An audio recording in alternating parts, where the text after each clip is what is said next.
Thank you so much for joining us on Straight Out of Savannah, talking with Tammy. My guest here is Sacil Armstrong. We have had the most delightful conversation in the green room. It's been fabulous. And so she's going to introduce herself and tell you exactly what she does. Cecile, take it away.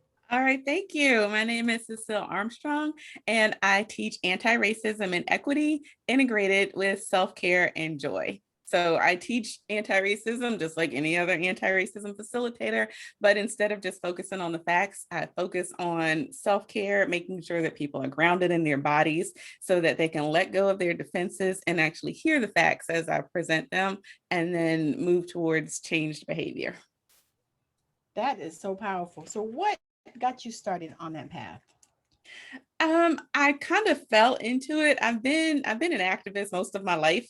And my job, I started off in public relations. That's what I went to school for. And I worked for like a science museum, a regional science museum, and then I moved to libraries. And then I was recruited to basically be an activist to implement a federal grant to reduce violent crime in a high crime, low income neighborhood. And doing that grassroots work was like the best thing ever. It was the hardest thing I've ever done, and it was the best thing I've ever done. And so later on, when I was in transition with my jobs, I was like, what am I going to do? And I've always done a lot of art. And so I thought I was going to teach art. I'm like, oh, I'm going to help people with self care. And then as I start working on, started doing that online, I knew something was missing and I was supposed to do something bigger. And in when was it 2016 after the election, I started a Facebook group. It was called Meditations for the Resistance because I saw that people were they were panicking and they were feeling really bad and they were so scared. And so I started a group and where I led live meditations every Sunday night. And we talked about a lot of social justice issues. And I found myself teaching a lot in the group. And I asked the group, I was like, okay, if I created a class around anti-racism, would you be interested? And people said yes. And so I started creating classes and teaching from that. And that's how I got started. That is powerful. So, was it anything in your past that would make you know that this was the work that you were going to be doing now? um, well, yeah, because I have always stood up for the underdog. I have always been someone that was, even if I was afraid, I was gonna speak up. So, and I know my history. I mean, I know American history. I know the Black experience, not just what I live, but what I've studied. And so from the time I was in school, I've already always done that. So if I had thought about it then, I would have known that this is what I would be doing. Um, I'm trying to think. When I was in college, I found this piece of paper that I wrote when I was in college that said we had to predict what we were going to do with our lives, for work. And it said that I was going to work for nonprofits for the first part of my career. I was going to work for nonprofits. And it said the second half of my career, I would work for myself and it would be something that was involving art. And what I do right now involves art because of all the self care that I do, but it's also integrated with the social justice. So, yeah, I knew. I was going to say, because a lot of times as we grow up, it's like we know that there's a destiny for us. Mm-hmm. Don't always know exactly how it's going to go, and but we kind of have an idea, and I Yeah. kind of felt that with you as well. Mm-hmm. So do you feel like, matter of fact, I know you do. I was going to say, do you feel like this work is really going to make a difference? You think it's going to change people's? Have you seen change? I have seen it. I have seen it. Nobody goes through my class and comes out the same on the other side, whether it's a week-long class, an intensive, or even a 2-hour workshop. Everybody who goes through my class comes out different because my motto is no blame, no shame, no guilt. So I'm not blaming you for the actions of your ancestors. I'm not shaming you for the color of your skin. I'm not guilting you for your own behavior before you came into my class. When you show up to work with me, I'm grateful that you're there. I'm asking you to be open and I'm doing everything I can to get you in your body and help you be comfortable so you can let go of your fear and let go of your defenses so that you can hear the facts that I'm going to share with you, because I'm not giving you my opinion. I'm giving you facts. I'm telling you about things about American history, about how the racist system that we all live in was created. And once people know those facts, I don't even have to ask them to change their minds and change their hearts. When I teach them the facts and they can accept them without defensiveness, they automatically have their own aha moments, and they're automatically like, oh, I didn't know that. And now that I know, it changes everything else I thought about race. And once they have that moment, they're like, so what can I do? And then we go into, okay, this is what anti-racist behavior looks like in everyday life, because a lot of people think that anti-racism means that you got to get out there and you got to protest and you got to be like, fight the men and all that kind of stuff. But that's not what anti-racism is. I mean, that's a part of it, but that's not all of it. And that's not even the most important part, because anti-racism is anything that challenges the racist system that we're in. It could be as simple as somebody makes a racist joke and you call them out on it and say, yo, that's not funny. That's racist. Why are you even saying that to me? It could be as simple as, I'll give you an example. I was doing a workshop for a group of coaches, and I was doing an anti-racism workshop for them. And so one of the women was sharing a story with me that she had gone to, this was like, well, what she was talking about was pre-COVID. She was going into the Social Security Administration. And she said that, as people were going in, there's a security guard standing at the door and everybody's just kind of filing in. But a Black family goes to walk in and the security guard pulls them to the side and wands them. And then after he wands them, he lets them in. But he didn't do that for any of the white people. And she said she saw everybody kind of look and be embarrassed. And she said she felt so bad. And she went to the family and she said, I'm really sorry that happened to you. That was wrong. I saw it and that was wrong. And she said, was that anti-racism? And I told her no. I said, what you did was great because you acknowledged the family, you acknowledged that something happened to them and you let them know that what they were seeing, but you didn't do anything to challenge the status quo or the racist behavior. So that wasn't anti-racism. Anti-racism would have been saying something to the security guard. And it doesn't necessarily have to be, why did you wand the Black people and you didn't wand any white people? It doesn't have to be like that. It could have been as simple as going, wait, you wanted them, but you didn't want me. And then standing up, say, do you want to wand me too? That would have made everybody in the room look. It would have called out the behavior. And then the family would have known that somebody saw them without somebody giving them pity. And it would have caused the security guard would have, if they did it just unconsciously, because they always do it when they see people of color, it would have made them go, oh, snap, what did I just do? And if they did it on purpose, it would have been, oh, snap, somebody saw me and they just called me out. And then it also would have been an example to all the other white people that saw it and didn't say anything to say, it's okay to speak up and challenge what happened. And here's a way to do it. So that would have been anti-racism. And that's how anti-racism shows up in everyday life.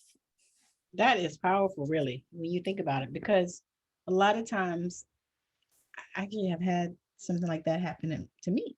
Mm-hmm. And they'll come and they'll, oh, I'm so sorry. And I'd be wanting to say, get the fuck out my face. Right. I mean, right. I've been on this earth a long time. I've been through a lot of things. I've seen a lot of stuff. I've, had a lot of racism, aimed at me, and I'm like, yeah, but you coming over here it's almost like you pat me on the head. Right. And it's like, I'm saying something to you because I feel guilty. And the safest thing I can do is come over here and let you know that I saw it, even though I didn't do anything. Right. Exactly. And so, right. Oh, this is so awesome. So you are actually helping them to learn how to own some behavior to changes. Oh, that is just powerful. And most of my students are white, but I also have students of color. And a lot of what the people of color who are in my classes come to learn is our history, because not everybody knows American history. And just because we're Black and we experience racism doesn't mean we know how to talk about it with other people. And it doesn't mean that we know how to talk about it, especially with white people, in a way that's not just going to make more anger. A lot of Black people, we know how to fuss about it among ourselves. We know what's wrong. We know how we're treated, but we don't always understand the system either. Right. Mm-hmm. Right. That's huge. because Yeah.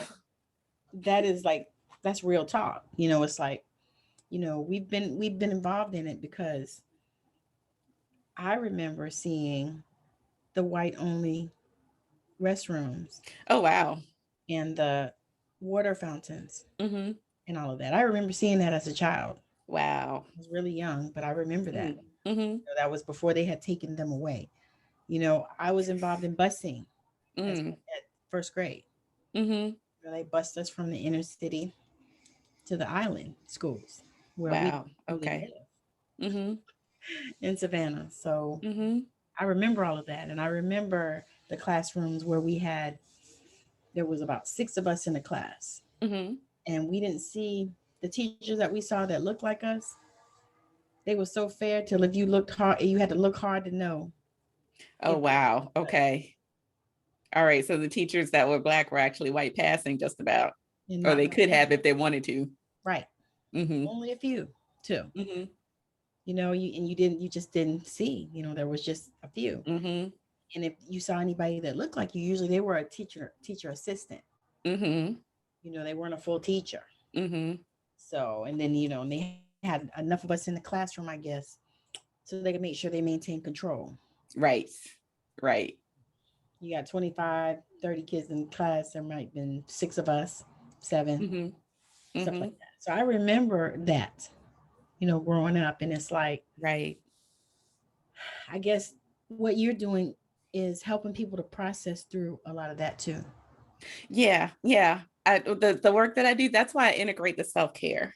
Um, the stuff that I teach and the stuff that people go through, it's really, really hard to let that information in when you come in defensive and when you Yes. come in expecting to be attacked, or if you're coming in expecting to be like pissed off with the white people that are in the room. When you come in like that, you're already set up in a place that you're not going to be able to learn. You're only going to be able to take in so much, which is why the first part of any workshop that I do is always about getting in your body. We do the breathing exercises, we do some other exercises, we talk about how we're feeling, we talk about the no blame, no shame, no guilt. And I'll tell you, just about every time I lead with the no blame, no shame, no guilt, somebody cries.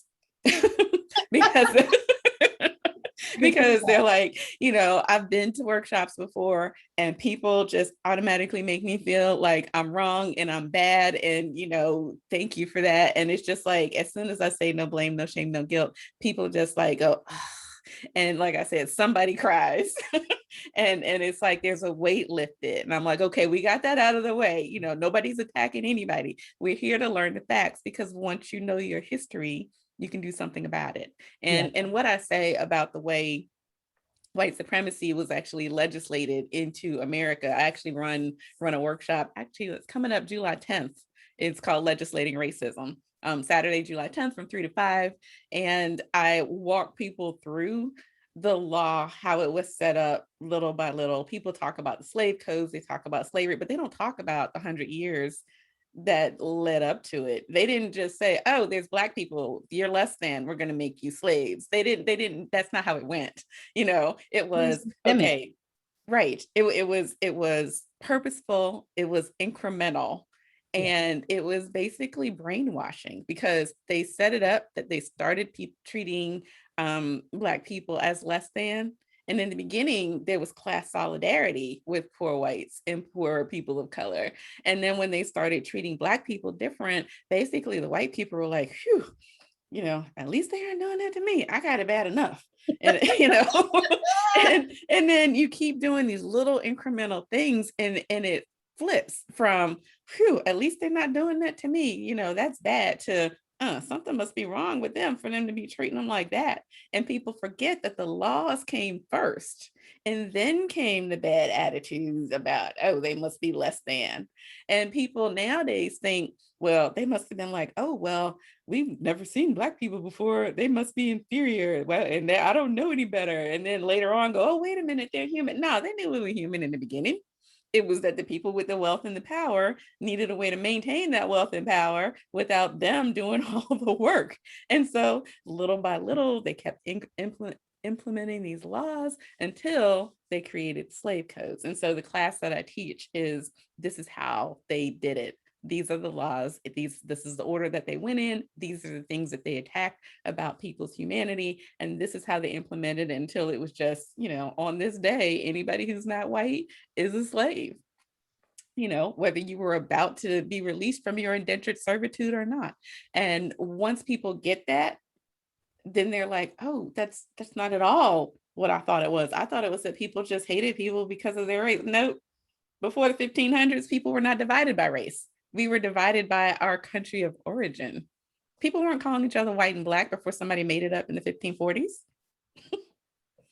And So then all of this stuff is a notice social construct. I was gonna say, you notice how it went not only here, but it went to all the other countries too.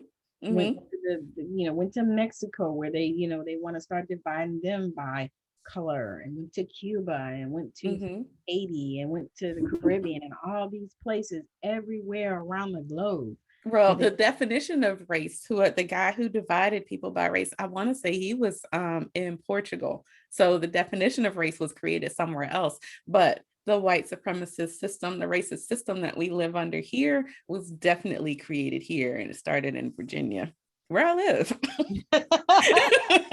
Well, how appropriate that you're there.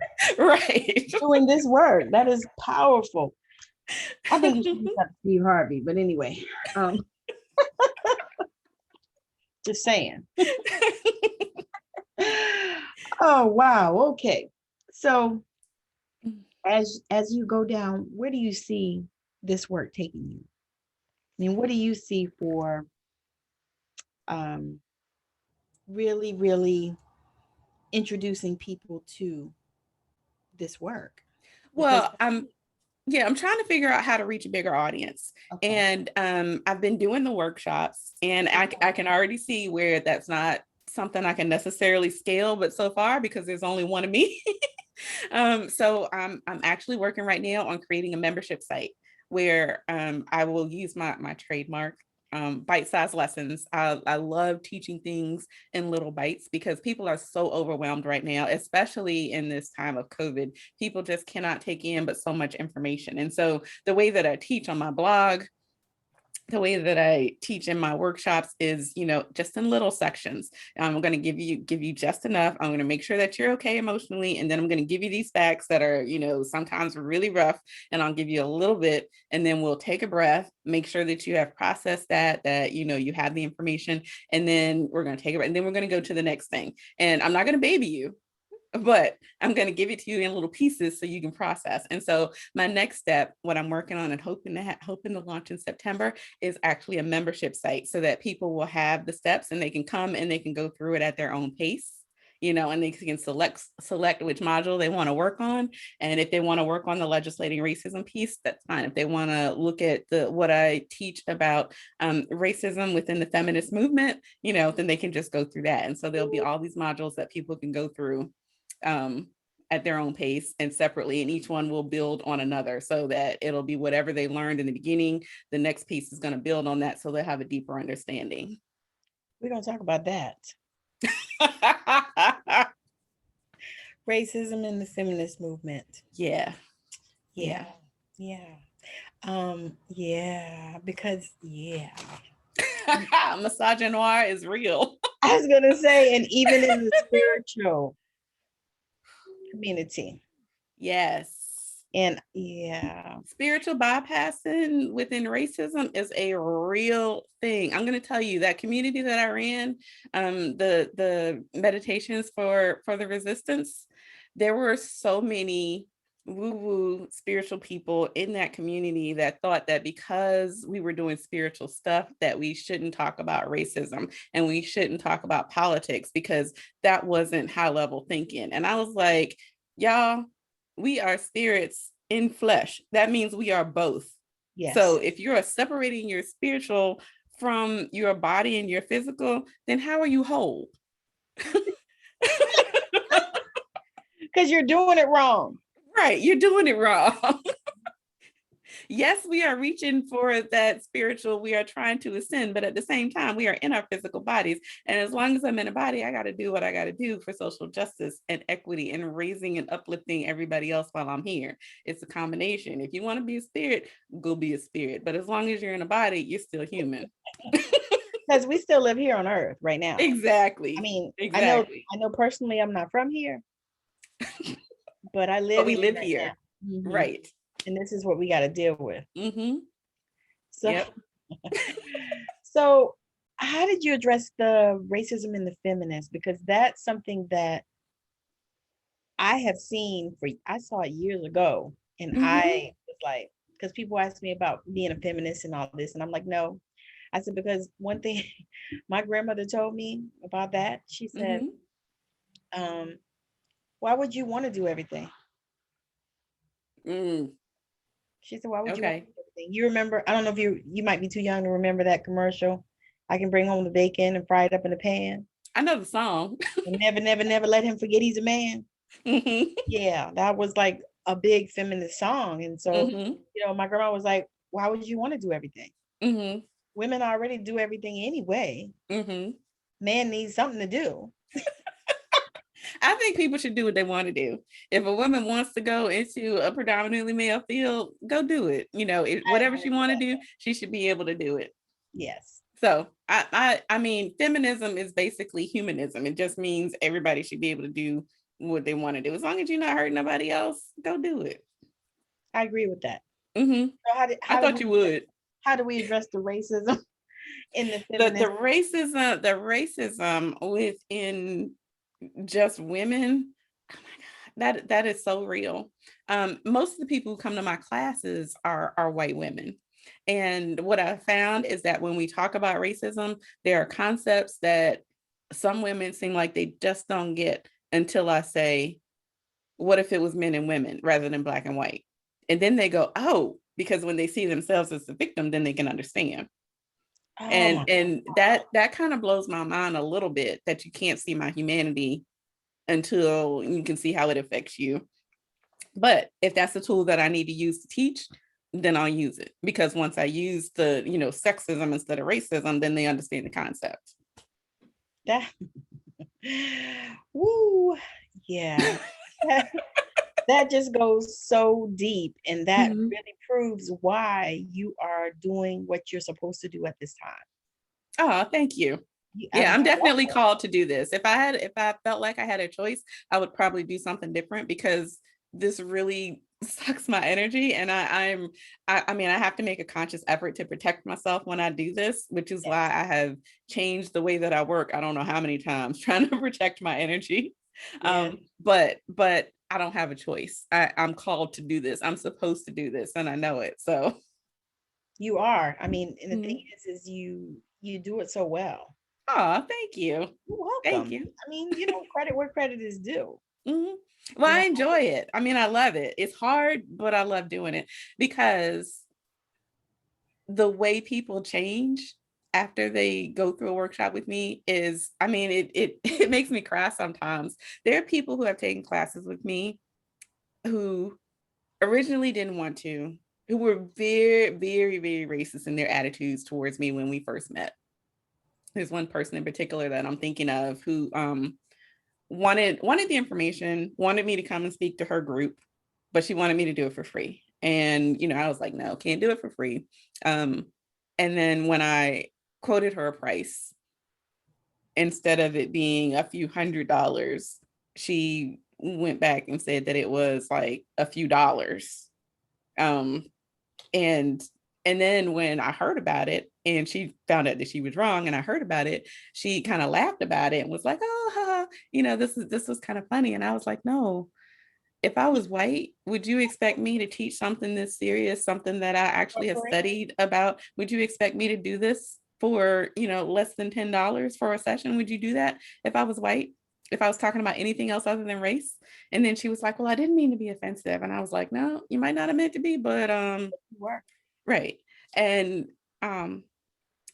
we kept in touch. And it was about a year later, she ended up saying, I think I want to take a class. And I was like, okay. And at the time I was running a special. It was 50% off for a new workshop that I was testing out.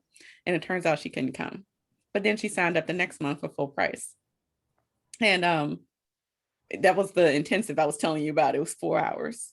And what was funny was during the intensive, she kept turning her camera away from herself, so I couldn't see her face, but I could see the other people that were in the group because we were all on Zoom, and she kept turning the camera away from her face. And when it was over, I usually follow up with my students, like within a week I follow up, say, okay, are you processing everything okay? Do you have any other questions?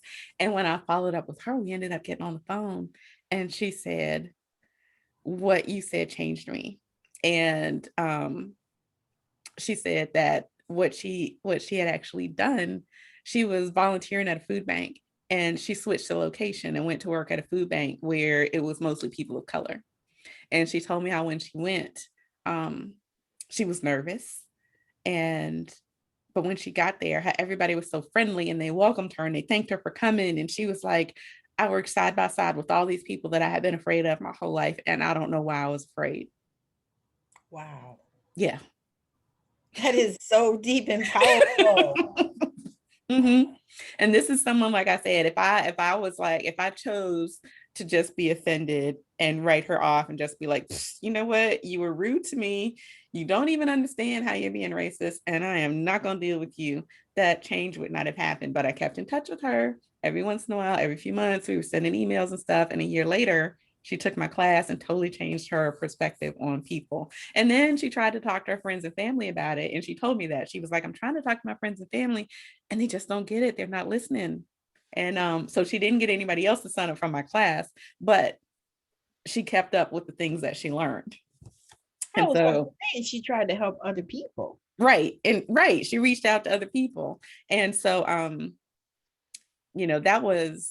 that was maybe a year ago. And then just a couple of weeks ago, I actually, enough people had said, I don't know how to talk to my friends and family. Like she was telling me, I don't know how to get them to see, what I just learned. Everybody gets defensive. And so just a couple of weeks ago, I just ran a new class for the first time, how to talk to your racist friends and family, which was hugely successful. And I'm definitely going to do it again. And basically it was a blueprint for how to have hard discussions.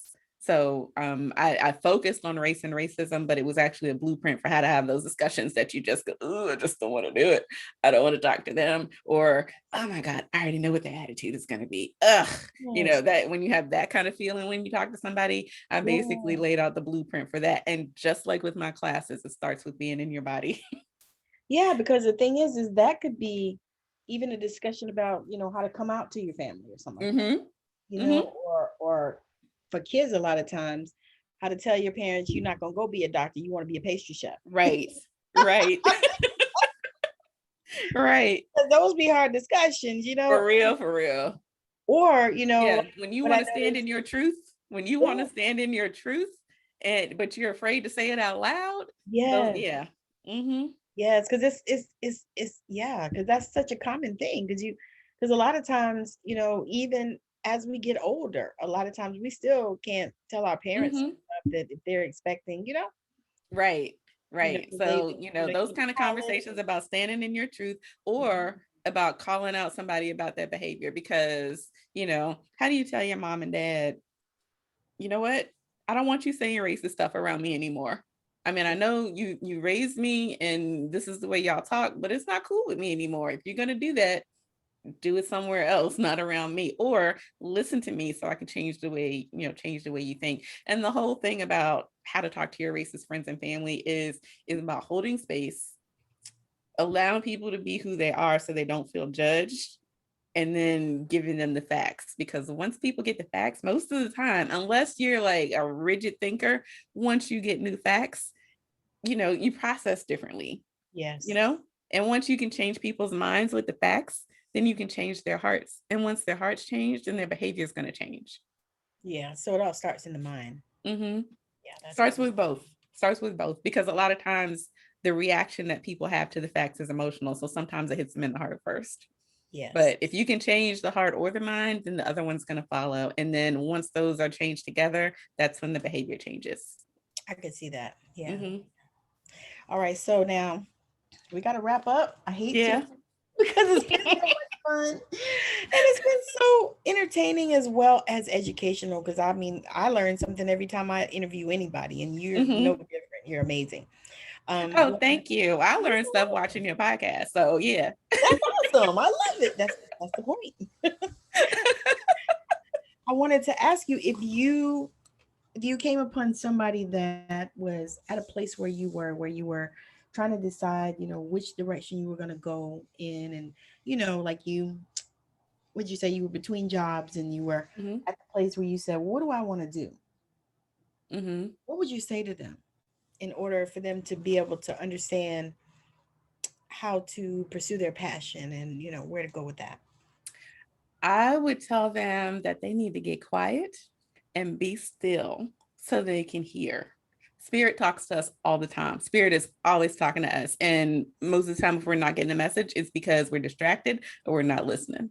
So there is so much power in being still and being quiet. And when I say be still and quiet, I don't mean sit still for 5 minutes and then be like, I ain't getting no message. When I say be still and quiet, I mean, um, seriously be quiet. It might be sitting still for 5 minutes and maybe you can hear, but if you're not used to listening, if you're not used to getting the message, it's going to take a while for you to actually understand what the way your messages come through, because everybody's not going to hear the voice that everybody says be still and hear that voice. Everybody's not going to hear that voice. Some people are going to have a feeling. Some people are going to feel something physically in their body when they have the right thought. Some people are just going to they're going to hear something. You might be thinking something and then you hear a bird outside. For me, I'll tell you, for me, when I first started understanding when Spirit was sending me messages, that song Ain't No Stopping Us Now? Yes. I would be doing something and that song would come on the radio. And that's not something they play on the radio a lot. No, it's not. But every time I was doing something that was right, that song would come on. To the point, I'll tell you another story. To the point, I was out of town going to this workshop. And I was so nervous. I was staying over at a friend's house, a friend that I didn't really know, somebody I knew online and on the phone, but I was staying at her house. And that morning I got up and I was so nervous about going to the workshop with everyone. I was the only new person there and I was like having a fit. And I called my boyfriend and I was telling him I was crying. I was like, I'm so nervous. I don't know if I'm good enough. And he turned up his car radio and Ain't No Stopping Us Now was on the radio. That was your answer. That was my answer. That's awesome. And so you have to pay attention to things like that. You cannot expect your message to come a certain way because whatever you expect it to be is not going to be what it is. But you have to pay attention to the patterns. And then once you see the patterns, you'll start to hear the message. All right. Got one more question and then we'll wrap it up and you can share with the people. After you answer this question, you can share with the people, how to find you, how to connect. Okay. All right. So All I right. just wanted to ask if you for the white people, that's Mhm. what would you say to them if they came to you and said, "Hey, I don't know what to do about changing my behavior or my family's behavior. I apologize for the things that my people have done to your people and all this kind of stuff. You know how they do."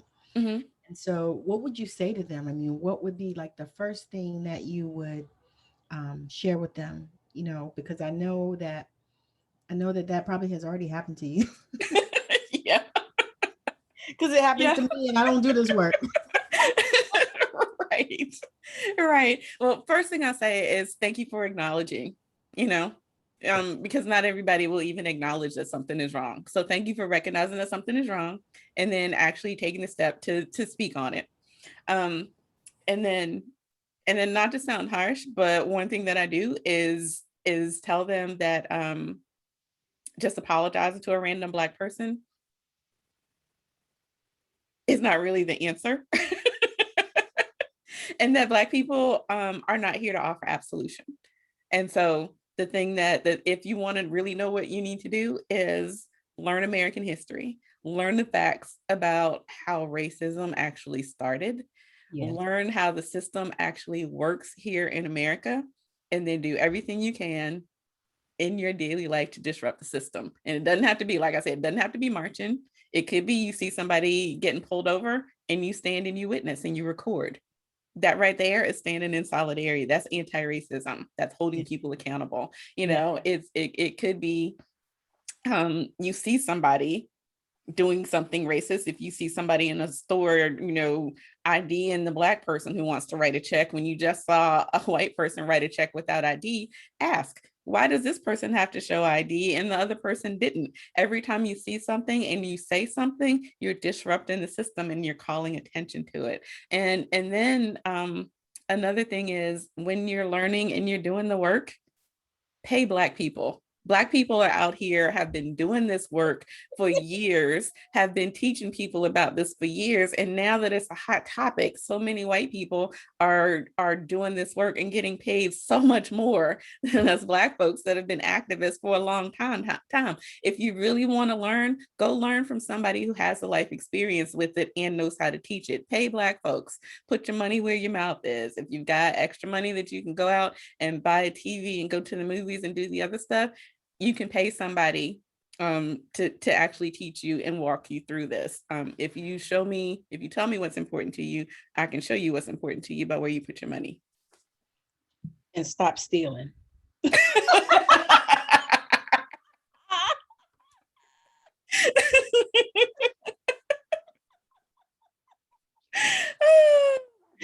was a PSA.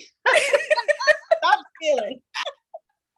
Because you know that happens so often, especially out here in the online community. It's like, you know, I'm doing something and all of a sudden, you know, I look up and I see Susie doing it and they don't want to pay me. Right. And they don't want to give you credit. And they don't, you're right. And they don't want to give you credit either. Right. But they want to pay Susie $2,000 because she stole my, you know, my program. Yeah. Yeah. Okay. So tell the folks where they can connect with you and share also, you have something coming up soon? I do. People can find me online on social media. I'm at The Real Sacil, Sacil. If you ever have a question about where to find me, I have a link tree. So it's linktr.ee/Sacil Armstrong. That's my name. And that will give you all of my social media. And the top link is always going to be whatever my most recent class or workshop is, most recent event. I also have a blog. I have a Patreon blog. And the class that I have coming up next is Saturday, July 10th from 3 to 5. It's a 2-hour workshop called Legislating Racism, where I take you step by step from the time that racism was actually defined, because actually before 1540, we were not divided by race because the concept of race did not exist. It was defined in 1540. And then I take you step by step how the law was implemented in the colony of Virginia to actually separate the races and institute slavery and institute white supremacy, which is the system that we live under now. They actually implemented the caste system over 100 years before they actually declared the slave codes. So I'm teaching a class on that so people can understand that racism is not just a natural thing. It's not that Black and white people naturally hate each other and don't trust each other. It's not that white people back in the day didn't understand that Black people are human. They did. They just chose the white people in power chose to dehumanize Black people for power and wealth. And if a few people can institute something like this and brainwash the world, then those of us who are conscious and aware of the facts can undo it. There you have it. There you have it. Thank you so much for joining me, Miss Sacil Armstrong. Thank you. Racism specialist. I'm so over the moon that you've come on my show, and I'm just super grateful for the conversation. It has been fabulous. We're gonna probably do something else again. Because this was really, really good. I would have loved to let her talk for another 30 minutes. I don't even know how much time passed, really. I was just having a good time. Yeah, me too. And it's been over 30 minutes, but it's okay. Sometimes that happens, you know. But we know how people's attention span is. So yeah, we have to keep it.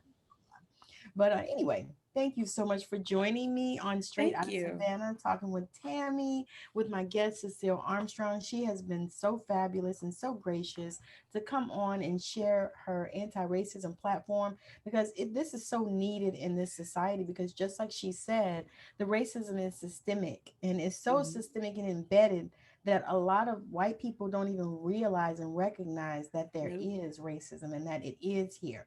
They Mhm. see the people getting pulled over. They see George Floyd getting beaten to death, and Trayvon Martin being killed, and all the rest of the people all in between and all around, and the people that die every freaking day behind this racism. They see that Mhm. stuff, but they don't realize that they have a part in it and that they Right. can stop it and they can Mhm. change, this system.